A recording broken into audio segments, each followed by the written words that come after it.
Bonjour à tous. Aujourd'hui, je voudrais vous présenter un livre qui n'est peut-être pas classique dans une librairie protestante. Il s'agit du livre d'Olivier Giroud qui s'intitule Toujours y croire, paru aux éditions Plomb. Je pense que les personnes même qui ne sont pas passionnées de football connaissent le champion du monde Olivier Giroud. Il vient d'ailleurs de fêter ses 100 sélections en équipe de France.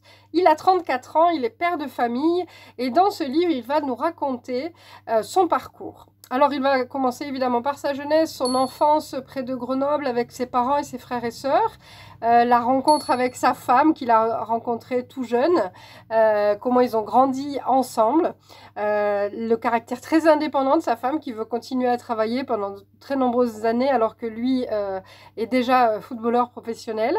Il va nous parler aussi évidemment de sa vie de famille, de ses enfants et puis surtout de sa carrière bien sûr, notamment en équipe de France. Alors pourquoi ce livre dans une librairie protestante? Ce livre nous a particulièrement intéressés parce qu'il y a un chapitre entier sur sa foi chrétienne.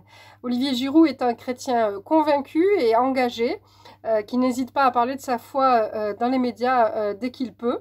Et donc dans ce livre, nous allons comprendre son parcours personnel avec Dieu.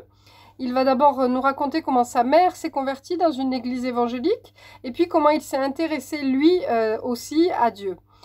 Donc ce qui m'a intéressé, c'est justement de découvrir son parcours personnel avec Dieu, comment notamment vivre sa foi chrétienne, comment avoir soif de Dieu quand on a déjà tout matériellement. C'est un livre qui, je pense, pourra plaire aux plus jeunes et aux moins jeunes, passionnés ou pas de football. C'est un livre que l'on peut lire et offrir largement car il nous permet donc de découvrir ce parcours et ces coulisses de la vie d'un sportif de haut niveau, entre plaisir et contrainte. Voilà, je vous laisse avec ce livre, Olivier Giroud, Toujours y croire. À bientôt!